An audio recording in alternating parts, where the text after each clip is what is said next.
मेहनत तो हर फील्ड में करनी पड़ेगी दोस्त, मेहनत हर फील्ड में करनी पड़ेगी, क्योंकि बेकार पड़े रहने से लोहे में भी जंग लग जाती है। रात कटती नहीं, दिन गुजरता नहीं।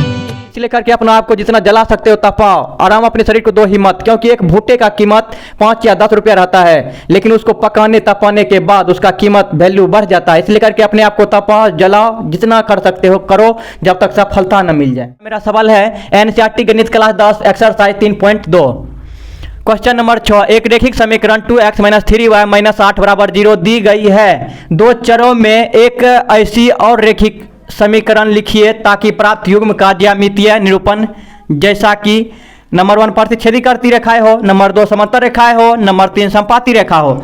आप सबको हम पहले बता चुके हैं प्रतिच्छेदी या समपाती या समांतर किसको कहते हैं, उसका पहचान करने के लिए हमें 3 नियम है, उसको याद करना पड़ेगा। जैसे कि a1/a2 बराबर b1/b2 बराबर c1/c2।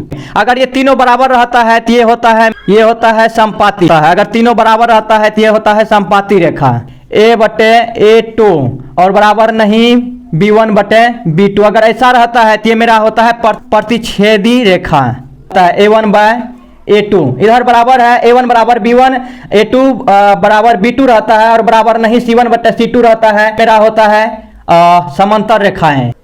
समांतर रेखाएं अगर एक नियम हो गया, ये दूसरा हो गया और ये तीसरा। 1 नंबर का रूल रहता है तो ये क्या होता है, समपाती रेखा होता है। अगर 2 नंबर a1/a2 बराबर नहीं b1/b2 रहता है तो ये प्रतिच्छेदी रेखा होता है। नंबर 3 a1/a2 बराबर b1/b2 बराबर नहीं c1/c2 रहता है तो ये समांतर रेखा होता है। ठीक है, ये तीनों याद करने के बाद आपको जो है ये सब सवाल में कोई दिक्कत प्रॉब्लम नहीं होने वाला है। ठीक है, तो क्या बोल रहा है, एक रेखिक समीकरण 2x - 3y - 8 = 0 दी गई है। दो चरों में एक ऐसी और रेखिक समीकरण लिखिए।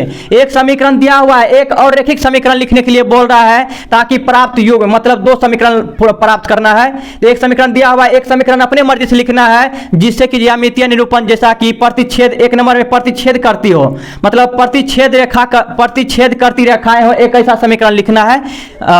नंबर 2 एक ऐसी और समीकरण लिखना है जिससे कि समांतर रेखाएं हो, एक और समीकरण लिखना है जिसमें कि नंबर 3 में समपाती रेखा हो। तो हमको क्या बोल रहा है, प्रतिच्छेदी करती रेखाएं हो। तो प्रतिच्छेदी का है प्रतिच्छेदी, मतलब a1/a2 बराबर नहीं b1/b2। तो एक ऐसी समीकरण लिखना है जिसकी a के बराबर b नहीं हो। ठीक है, तो चलिए पहला समीकरण लिखते हैं। उससे भी पहले यहाँ हम हल लिखेंगे। हल लिखने के बाद 1 नंबर है तो 1 नंबर यहाँ हम दे देंगे। तो समीकरण लिख लेंगे हम 2x - 3y - 8 = 0। समीकरण 1। एक और समीकरण लिखना है जिससे कि प्रतिच्छेद करती रेखाएं हो, मतलब a के बराबर b नहीं। तो ये समीकरण जो एगो और लिखेंगे अपने मर्जी से, इसके बराबर ये नहीं होना चाहिए, हमको लिखना है। चलिए लिखते हैं। तो ये मेरा क्या हो जाएगा, a1 ये हो जाएगा b1 और ये हो जाएगा c1। तो a के बराबर b नहीं करना है। ठीक है, तो चलिए हम लिख लेते हैं यहाँ 2x और माइनस है तो यहाँ प्लस देते हैं 3y और ये 10 का 10, ये बराबर रहे चाहे नहीं रहे हमें को कोई टेंशन नहीं है। ठीक है, बराबर में 0 और ये हो गया समीकरण 2। तो इसको हम क्या लिखेंगे, a2 इसको b2 और इसको c2। उसके बाद वो जांच a1/a2 बराबर b1/b2।